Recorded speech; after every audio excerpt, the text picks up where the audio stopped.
Break के बाद स्वागत। हाजीपुर से बड़ी खबर, जहां सुबह सुबह ठेकेदार की हत्या की गई है। मॉर्निंग वॉक के दौरान गोली मार दी गई। ठेकेदार राम नरेश राय की हत्या की गई है। अपराधियों ने 4 गोली मारी है। सदर थाना के देखी की घटना है। मौके पर एसपी शुभांक मिश्रा पहुंचे हैं। तो ये बड़ी खबर हाजीपुर से, जहां ठेकेदार राम नरेश राय की हत्या कर दी गई है। प्रफुल्ल हमारे साथ फोनलाइन पर है। प्रफुल्ल, क्या पूरी घटनाक्रम सामने आई है इस हत्याकांड से जुड़ी हुई? जी देखिए, हाजीपुर की बड़ी वारदात है और सुबह सुबह अपराधियों ने एक ठेकेदार की गोली मारकर हत्या की। ठेकेदार जो है राम नरेश राय, एक बड़े ठेकेदार में जिले में उनकी गिनती होती थी और वो सुबह मॉर्निंग वॉक पर निकले थे। घर से कुछ दूरी पे ही एक पोखर है, जहाँ पे पहले से घात लगाकर अपराधी जो थे वो मौजूद थे। और जैसे ही मॉर्निंग वॉक के दौरान ठेकेदार वहां पे पहुंचे, अपराधियों ने ताबड़तोड़ 4 गोली उन्हें मारी है। आनंद फानंद में उन्हें एक निजी नर्सिंग होम में ले जाया गया, जहां उनकी मौत हो गई है। इस घटना के बाद से लोगों में आक्रोश है और बिना पोस्टमार्टम कराए लोग 100 लेकर सीधे दिग्गी पहुंच गए हैं। वहां हाजीपुर मुजफ्फरपुर जो NH-22 है, वहां पे 100 रखकर लोगों ने सड़क जाम कर दिया है। जिसके बाद घटना की सूचना मिलते ही दल बल के साथ जो है एसपी शुभांक मिश्रा वो वहां पे पहुंचे हैं और लोगों से बातचीत कर रहे हैं। कहीं ना कहीं ये घटना जो है एक बड़ी साजिश की ओर इशारा करता है। हालांकि तमाम एंगल पर पुलिस जो है छानबीन कर रही है। आसपास जो CCTV कैमरे लगे हुए हैं उनकी फुटेज निकाले जा रहे हैं और अपराधियों की शिनाख्त के लिए SIT का गठन कर दिया गया है। और एसपी ने लोगों को आश्वासन दिया है कि जल्द ही जो इस घटना में शामिल अपराधी हैं वो गिरफ्तार किए जाएंगे। फिलहाल लोगों का डिमांड है कि जो अपराधी हैं उनकी गिरफ्तारी जल्द हो। तो एसपी ने भी कहा है कि जल्द इनकी गिरफ्तारी होगी। इसके लिए एक टीम भी गठित कर दी गई है। तो कहीं ना कहीं एक बड़ी वारदात जो है वो सुबह सुबह हाजीपुर में देखने को मिला है। जी, तो परिवार वाले और कुछ आसपास के लोग बता नहीं पा रहे हैं कि आखिर किस वजह से घटना को अंजाम दिया गया होगा। ठेकेदारी का ये काम करते थे। बिल्कुल, देखिए जिले के बड़े ठेकेदारों में इनका नाम शामिल है और कई लोगों से इनके रिश्ते रहे हैं और कई बड़े लोगों से भी इनके रिश्ते रहे हैं। तो तमाम एंगल जो है वो पुलिस खंगाल रही है। परिजन अभी फिलहाल स्पष्ट रूप से कुछ भी बताने को तैयार नहीं है, लेकिन पुलिस जो है वो व्यवसायिक प्रतिद्वंदिता कहें, राजनीतिक प्रतिस्पर्धा जो भी हो, इन सभी एंगलों की जांच कर रही है पुलिस कि आखिर किन वजहों से उनकी हत्या की गई या कोई पारिवारिक विवाद था। इस तरह की जितने भी एंगल पुलिस के सामने आ रहे हैं, जो लोग बता रहे हैं, उनको उस पर छानबीन की जा रही है और आश्वासन ये दिया जा रहा है, पुलिस का दावा ये किया जा रहा है कि जल्द से जल्द अपराधियों की गिरफ्तारी की जाएगी। जी चलिए, शुक्रिया इस अपडेट के लिए आपका। और इस बीच बड़ी खबर औरंगाबाद से है। औरंगाबाद में बस पलटी है। हादसे में 20 यात्री घायल हुए हैं। यात्री बस पलटी है। बस सवार 20 यात्री घायल हुए हैं। NH-19 पर यह हादसा हुआ है। घायलों का इलाज जारी है। 4 घायल को गया रेफर किया गया है। वहीं बता दें कि वाराणसी से गुमला जा रही थी बस और ये हादसे का शिकार हुई। इसमें कई यात्री घायल हुए हैं। इसमें 4 की हालत जो है वो गंभीर है। उन 4 को गया रेफर किया गया है। तो वाराणसी से गुमला जा रही थी बस और ये हादसे का शिकार हुई है बस। NH-19 पर यह हादसा हुआ है। घायलों का इलाज फिलहाल जारी है। औरंगाबाद में बस पलटी है। हादसे में 20 यात्री घायल बताए जा रहे हैं, जिसमें 4 की हालत गंभीर है, जिन्हें गया रेफर किया गया है। रांची से बड़ी खबर, जहां JPSC CGL परीक्षा में गड़बड़ी मामला में CID के रिमांड में अरुण शर्मा है। रिमांड में अरुण शर्मा ने कई खुलासे भी किए। बेंसिस कंपनी के निदेशक अरुण शर्मा है। पूछताछ में कई बातें सामने आई है। ब्लैकलिस्ट होने पर बताया जा रहा है कि नई कंपनी बना ली जाती थी या फिर जिस कंपनी को मिले टेंडर उससे अरुण शर्मा साठगांठ कर लेते थे। परीक्षा में गड़बड़ी कर करोड़ों की संपत्ति बनाई। देश के कई हिस्सों में सिंडिकेट चलाया था। अभय तिवारी जैसे लोग मदद करते थे। बिहार, पुणे जैसे राज्यों में संपत्ति की जानकारी मिली है। और बड़ी खबर है कि JPSC JSSC परीक्षा में गड़बड़ी मामले को लेकर अभय तिवारी के बयान के आधार पर 400 लोग CID के रडार पर हैं। पंजाब और हरियाणा के भी सॉल्वर गैंग के लिए काम करने वालों की जानकारी मिली है। अनुबंध पर कार्यरत एक कर्मी के द्वारा लालपुर इलाके स्थित एक फ्लैट में पंजाब और हरियाणा से लाए गए लोगों के द्वारा लिखवाए गए थे पेपर्स। FRO परीक्षा के पेपर्स लिखवाए गए थे। कुछ अभ्यर्थियों के मेंस में नंबर बढ़ाने के लिए ये कॉपी जांचने वाले प्रोफेसर को भी दी गई थी मोटी रकम। साथ ही साथ ये भी खुलासा हुआ है कि 14वीं JPSC में TTPL के निर्देशक से भी पूछताछ में CID को कई जानकारी मिली है। निर्देशक के 3 अभ्यर्थियों को PT में कराया गया था पास। निर्देशक के बयान के अनुसार JPSC परीक्षा उप नियंत्रण श्वेता गुप्ता की जानकारी में सारी गड़बड़ियों को दिया जाता था अंजाम। तो ये बड़ी खबर आपको बता रहे हैं, जिसमें JPSC परीक्षा विवाद को लेकर के 3 अभ्यर्थियों को पीटी परीक्षा कराई गई थी पास। कई तरह के मामले इसमें खुलासे हुए हैं। श्वेता गुप्ता के निर्देश पर इसमें इस घटनाक्रम को अंजाम दिया जाता था। जेपीएससी में गड़बड़ियों की सीआईडी जांच जारी है। इस बीच गड़बड़ियों की अहम कड़ी माने जा रहे अभय तिवारी ने सीआईडी से पूछताछ में जो राज उगले हैं उसने पूरे परीक्षा प्रणाली पर ही सवालिया निशान उठा दिए हैं। खुलासा हुआ है कि 11वीं से 13वीं जेपीएससी परीक्षा में सेटिंग का बोलबाला था। नीचे से लेकर ऊपर तक सभी करप्ट थे और दाल में काला नहीं बल्कि पूरी दाल ही काली थी। ये रिपोर्ट आपको दिखाते हैं।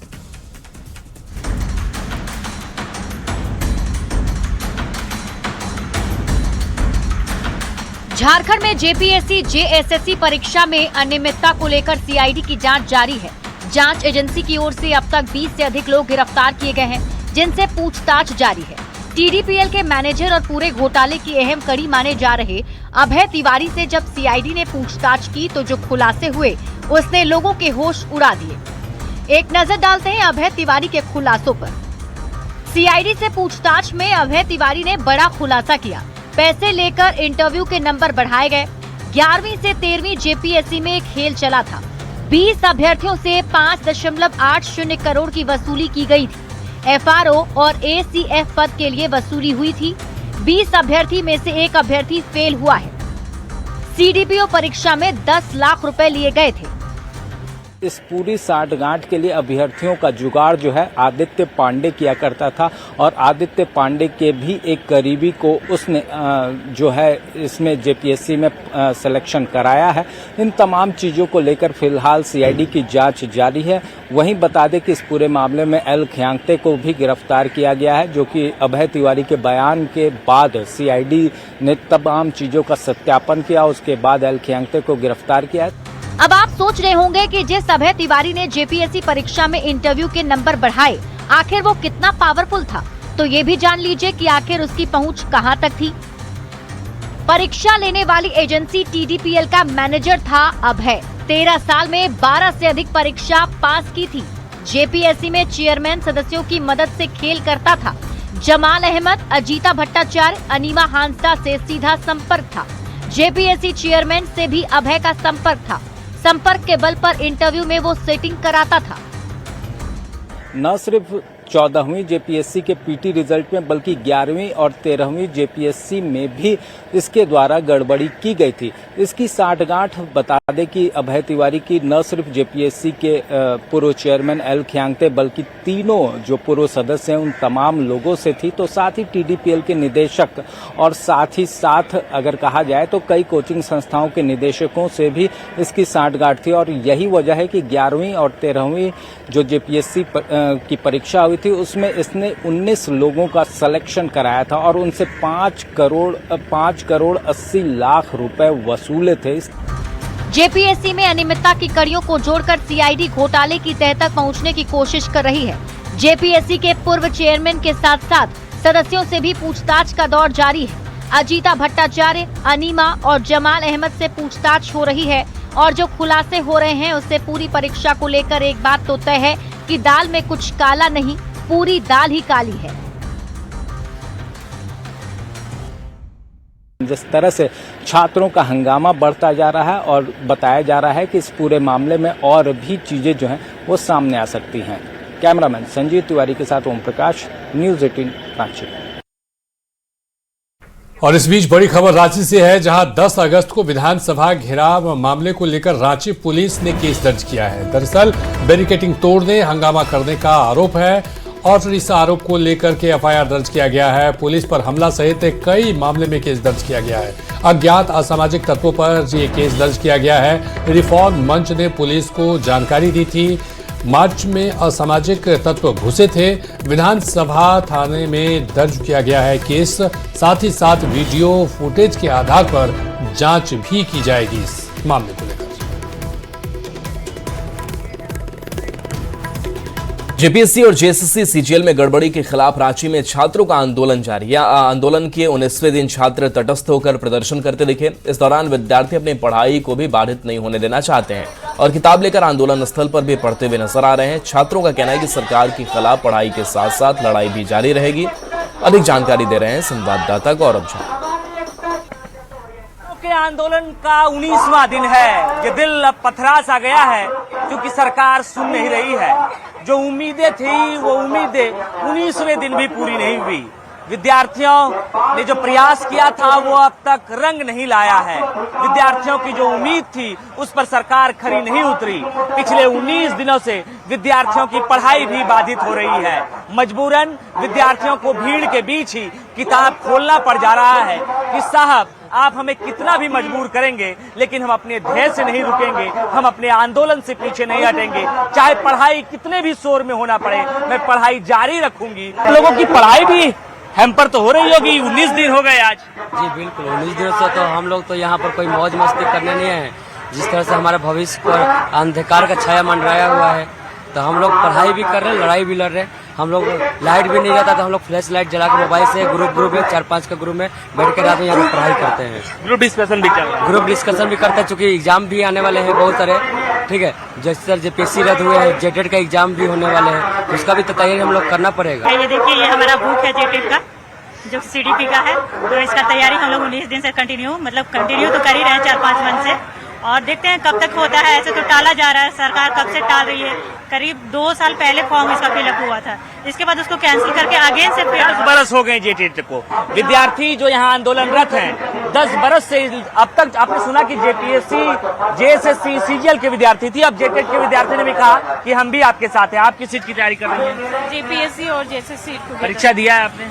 नहीं, अभी तो नहीं। अगला परीक्षा किस चीज का देना है? सर अभी तो जेटेट का देना है। पढ़ाई जारी है? हाँ, पढ़ाई अभी तो थोड़ा डिस्टर्ब है लेकिन जारी है। आप किस चीज की तैयारी कर रहे हैं? आप जेपीएससी की। जेपीएससी की कैसी तैयारी चल रही है ये बताइए। तैयारी भी चल रही है और हमारी असली लड़ाई भी चल रही है। पढ़ाई लड़ाई साथ में चलेगी? जी जी। हम न्यूज 18 के माध्यम से हेमंत भैया को बताना चाहेंगे कि हमारा दिन आएगा तब उनको बताएंगे। मैया सम्मान योजना के तहत वो मैया को सम्मान दे रहे। अरे युवा छात्र को क्या सम्मान दे रहे हैं आप? तो मिल रहा होगा 2500 रुपए। नहीं, मेरे पापा गवर्नमेंट जॉब है ना, मैया सम्मान योजना ना घर पे सम्मान मिल रहा है, हम कहीं के नहीं है। आप सोचिए कि हम 2 बार जेपीएससी मेंस के लिए बैठ चुके हैं और मेरा एक्साइज कांस्टेबल में नहीं हुआ, तो कहीं ना कहीं तो बहुत जोर का धांधली हुआ है। तो घर वाला शादी का प्रेशर दे रहा है। अब हम यही चीज सोच रहे हैं कि अच्छी लड़की मिलेगी कहाँ से, जब तक न कमा रहा, न प्राइवेट जॉब में है, न सरकारी जॉब में है। अब लड़की पक्ष को तो चाहिए कि लड़का या तो जॉब में होना चाहिए, कुछ तो कमाना चाहिए। तो अभी है नहीं होगा। हाँ, तब ब्याह नहीं होगा, उम्र निकल जा रहा है। अब कैसे होगा सरकार का? आप सरकार सोचे देखे कि कैसे युवा का जो है उम्र निकल जा रहा है। बिल्कुल, ये उन छात्राओं का दर्द है, उन छात्रों का दर्द है। इनका कहना है कि एक लंबा वक्त गुजर गया, लंबे वक्त से ये उम्मीद थी कि सरकार बातें मानेगी। 19वें दिन भी जब बात नहीं माना गया तो रात में अंधेरे में 18वें दिन लाठी चली, 17वें दिन, और उसके बाद विद्यार्थी अब भी आंदोलनरत है। इनका कहना है कि ये लड़ाई तब तक जारी रहेगी जब तक इनकी बातें नहीं मान ली जाएगी। कैमरा पर्सन प्रभाकर के साथ गौरव झा, न्यूज 18 रांची। उधर रांची के जयपाल सिंह मुंडा स्टेडियम में जेपीएससी में गड़बड़ी के खिलाफ आंदोलन पर डटे छात्रों को नैतिक समर्थन देने पूर्व मुख्यमंत्री रघुवर दास पहुंचे। उन्होंने हेमंत सोरेन के अधिकारियों पर छात्रों का हौसला तोड़ने का आरोप लगाया, साथ ही अधिकारियों को निष्पक्ष होकर काम करने की नसीहत दी। उन्होंने 1 सप्ताह में सीबीआई जांच की मांग नहीं माने जाने पर बिरसा मुंडा की प्रतिमा के सामने अनशन पर बैठने का ऐलान किया। जेएसएससी सीजीएल की जांच सीबीआई से नहीं कराए जाने पर रघुवर दास ने कहा कि सीजीएल के मामले में कई नेता और अधिकारी फंसने वाले हैं और सीधे सीएमओ तक इसका जाल है, और यही वजह है कि सरकार इसकी सीबीआई जांच नहीं कराना चाह रही है। सुप्रीम कोर्ट का अवहेलना करके 4 डीजीपी नियुक्त कर रहे हैं। यह आपको अधिकार नहीं है, ये बहानाबाजी नहीं चलेगी, क्योंकि जितनी नियुक्ति हुई है उसमें सीएमओ से लेकर बड़े बड़े नौकरशाह के लोग। आप इस जेपीसी को देखिए, आपका पूर्व डीजीपी था ना, क्यों रिजाइन दिया? हमारे जेसीसी सीजीएल में हमारी सरकार के समय सुधीर त्रिपाठी को हमने बनाया था चेयरमैन। उसको सीएमओ से उनके सलाहकार उनको जाके बोले कि आप रिजाइन दे दो 3 महीना पहले, तो उन्होंने कहा क्यों रिजाइन देंगे? रिजाइन नहीं दिया। 3 महीने बाद रिजाइन दिया। आज भी प्रभारी में नियुक्त है, आज तक जेसीसी का लोग नियुक्त नहीं कर पाया। सीधे इसमें इस घोटाले में जेसीसीएल सीजीएल के सीधे सीएमओ फंसे हुए हैं, बड़े बड़े नौकर साहब, बड़े बड़े राजनेता के लोग। इसीलिए सीबीआई की मांग। और रांची से बड़ी खबर, जहां काके रोड स्थित सीएम आवास पर सुरक्षा बढ़ा दी गई है। जेपीएससी और जेएसएससी आंदोलन को लेकर के प्रशासन अलर्ट मोड पर दिखा। सीएम आवास के संभावित घेराव के मद्देनजर सुरक्षा बढ़ाई गई। राज्य के कई जिले से पुलिसकर्मियों को बुलाया गया, वहीं झारखंड, जगुआर और जैप के जवान भी तैनात किए गए हैं। छात्रों के आंदोलन के मद्देनजर लगातार सुरक्षा बढ़ाई जा रही है। आंदोलन खत्म करने को लेकर छात्रों से लगातार बातचीत और वार्ता हो रही है। अधिक जानकारी दे रहे हैं संवाददाता ओम प्रकाश।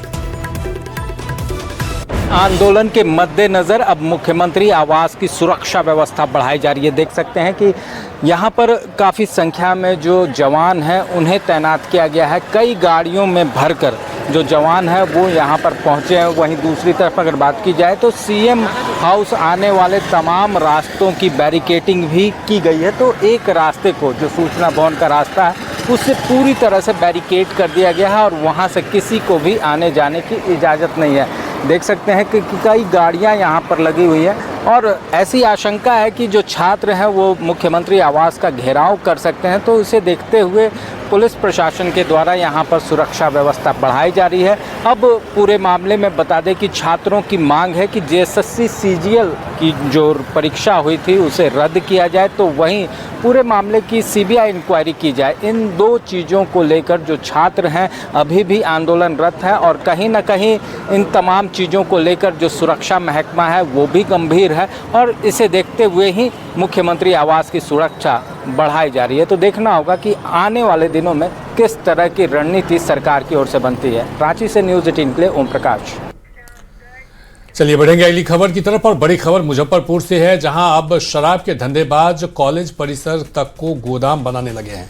ब्रह्मपुरा थाना पुलिस ने बड़ी कार्रवाई करते हुए MBBL कॉलेज यानी महेश भगत बनवारी लाल महाविद्यालय परिसर में बने एक खंडहरनुमा मकान में छापेमारी कर करीब 210 लीटर विदेशी शराब जब्त की है। वहीं सदर थाना क्षेत्र में भी एक निजी मकान से 80 कार्टन विदेशी शराब जब्त की गई है। सदर थाना क्षेत्र में कृष्ण मोहन ओझा के मकान से ये शराब बरामद की गई है।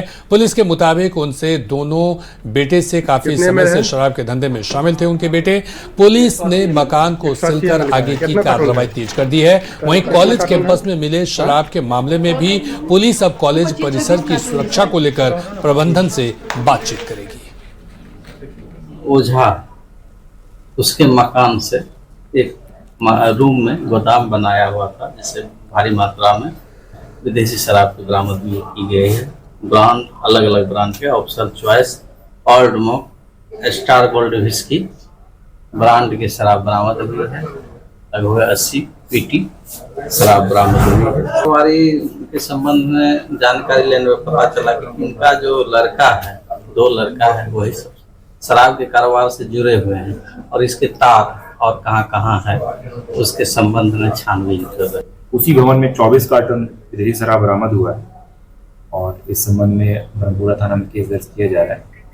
प्रारंभिक जांच में बातें स्पष्ट आई हैं कि इस खंडहर भवन के पीछे से जो दीवार तोड़ा गया है, तो ऐसा प्रतीत हो रहा है कि कुछ समय से वहाँ पर स्टोरेज किया जा रहा था। ये गंभीर मामला है। प्रारंभिक जांच में एक व्यक्ति का नाम स्पष्ट हुआ है। हम लोग प्रयास करेंगे उसकी गिरफ्तारी सुनिश्चित करने का। इसके अलावा हम लोग कॉलेज प्रशासन से भी पत्राचार करेंगे कि परिसर को सुरक्षित किया जाए। मोतिहारी से बड़ी खबर, जहां खाद की कालाबाजारी पर एक्शन हुआ है। खाद के जमाखोरों पर कार्रवाई हुई है। ढाका और घोड़ा सहन में एक्शन हुआ है। 600 बोरा यूरिया खाद जब्त किया गया है। ट्रक पर नेपाल ले जाया जा रहा था। कालाबाजारी करते रामाधार महतो गिरफ्तार किए गए हैं। बिना लाइसेंस भंडारण किया जाता था।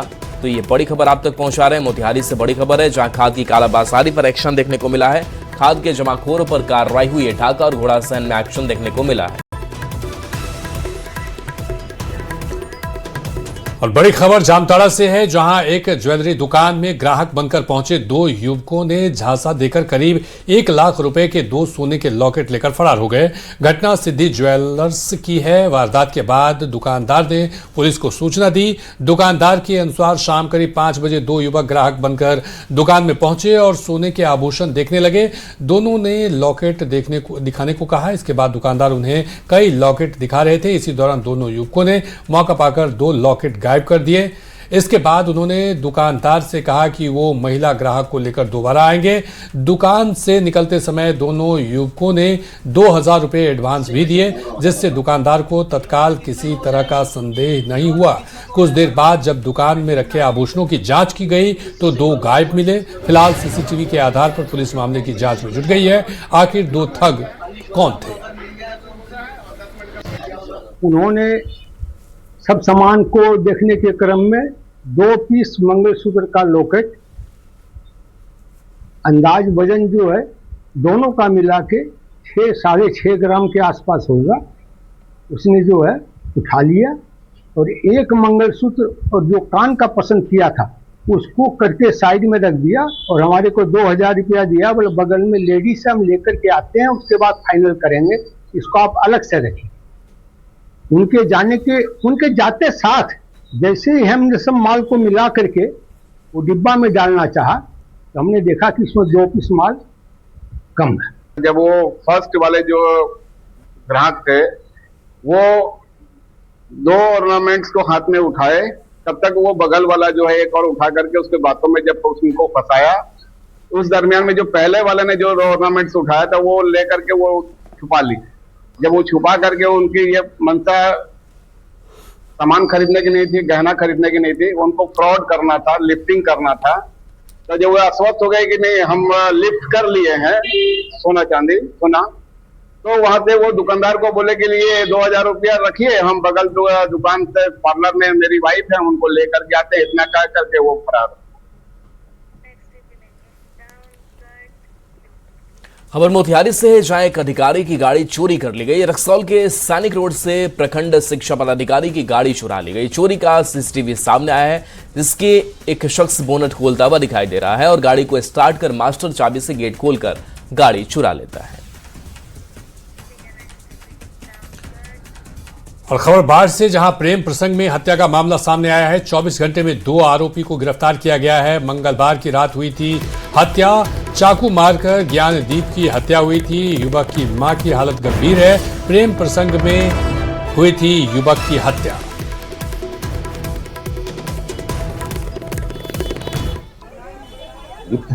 दो विधि विरुद्ध बालक को निरुद्ध किया गया है और एक अन्य व्यक्ति जिसका नाम दीनानाथ है, उसकी भी गिरफ्तारी कर ली गई है।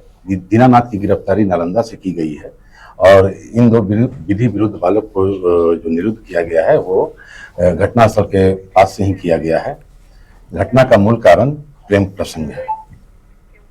खबर गया जिससे है, जहां एयरपोर्ट पर डीजीसीए और एयरपोर्ट अथॉरिटी ऑफ इंडिया के प्रावधानों के तहत आंशिक आपातकालीन अभ्यास किया गया। इस दौरान विमान दुर्घटना या किसी आपातकालीन स्थिति की काल्पनिक परिस्थिति बनाकर एयरपोर्ट की तैयारियों और विभिन्न एजेंसियों के बीच समन्वय की जांच की गई।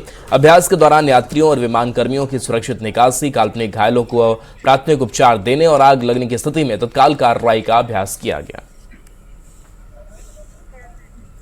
जो तस्वीर आपको दिखा रहे हैं, जहां पर एयरपोर्ट की तैयारियों की जांच की गई। गयाजी एयरपोर्ट की तस्वीर आप देख रहे हैं, जहां पर मॉक ड्रिल किया गया ताकि किसी भी आपात स्थिति से निपटा जा सके।